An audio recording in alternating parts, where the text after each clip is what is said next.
नमस्कार, माधुरीज किचनमध्ये तुमचं सगळ्यांचं अगदी मनापासून स्वागत आहे। आज मी बनवणार आहे चीज गार्लिक पराठा। करायला सोपा आहे आणि आपण हा मुलांना टिफिनला वगैरे देऊ शकतो, कारण एकदम सॉफ्ट राहतो। हे बघा, टिफिनमध्ये दिल्यावर आणि यासोबत आपण सॉस किंवा नुसता खाल्ला तरी पण खूप छान लागतो। चला तर मग आपण आता रेसिपीला सुरुवात करूया। तर इथे बघा, मी एक बाउल घेतलेला आहे। या बाउलमध्ये ना 2 कप कणिक घेतलेलं आहे, म्हणजेच गव्हाचं पीठ। त्यानंतर चवीनुसार मीठ घालायचं आणि यामध्ये आता घालायचं आहे 2 चमचे तेल। त्यानंतर आपल्याला हे ना चांगलं पिठामध्ये मिक्स करून घ्यायचं आहे, तेल आणि मीठ। तर आधी ते आता मी मिक्स करून घेते, हे बघा। त्यानंतर आपल्याला यामध्ये थोडंसं पाणी घालून आहे ना पिठाचा गोळा मळून घ्यायचा आहे। तर आता बघा, मी पिठाचा गोळा हा मळून घेणार आहे। थोडं पाणी घालायचं, डायरेक्ट एकदम नाही घालायचं, हे बघा। आणि जास्त घट्टसर नाही मळायचं आहे, थोडंसं सैलसरच मळायचं आहे। तर आता बघा, हा पिठाचा गोळा मी मळून घेतलेला आहे। तर आता परत एकदा वरून आपण त्याला तेल लावून घेऊया, हे बघा किती छान सॉफ्ट मळला गेला आहे बघा। तर आता हे परत एकदा मी तेल लावून आहे ना थोडंसं मळून घेते आणि आता यावरती झाकण ठेवून आपण बाजूला ठेवून देऊया। तर हे बघा, आता बाजूला ठेवून देऊया। तोपर्यंत आपण आता हे एक वाटी घेतली आणि त्यामध्ये 2 चमचे आहे ना मी बटर घेतलेलं आहे।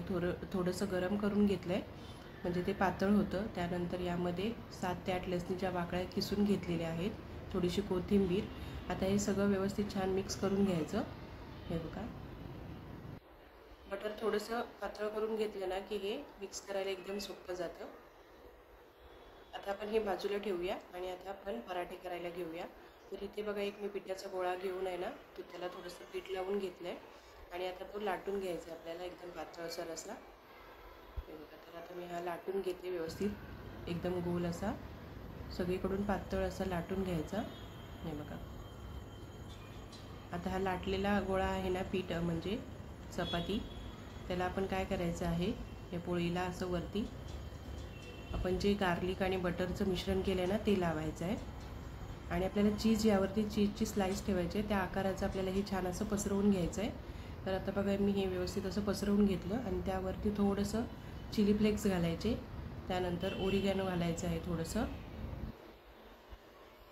आणि आता वरती आपल्याला हे चीज ठेवायचं आहे।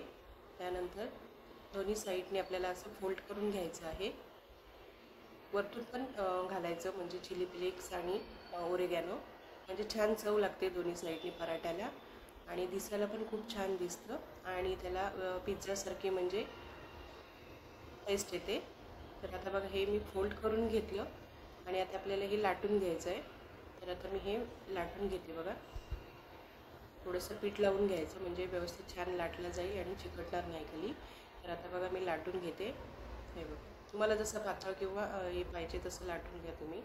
तर आता मी छान असं लाटून घेतलं आणि हे बघा, दिसायला पण छान दिसतो, आतलं ते चिली फ्लेक्स आणि ओरिगॅनो पण, कोथिंबीर छान दिसते अशी। तर आता आपण सगळे लाटून घेतलेले आहे। आता तवा एका साईडला मी इकडे गरम करून घेतला आहे, त्यावरती थोडंसं तेल घालते, म्हणजे खाली चिकटणार नाही।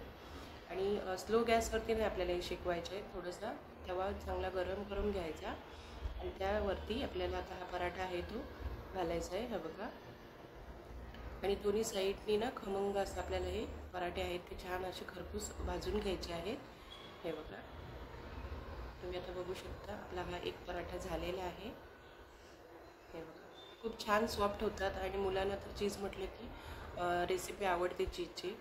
तर हे पराठे आता आपले तयार होत आलेले आहेत, हे बघा। सेम आता मी सगळे पराठे असेच करून घेणार आहे, ते बघू शकता तुम्ही, खूप छान होतात। तर आजची ही रेसिपी तुम्हाला कशी वाटली ती नक्की तुम्ही कमेंट करून सांगा। व्हिडिओ माझे आवडत असतील तर लाईक करा, शेअर करा। भेटूया अशाच एका रेसिपीमध्ये।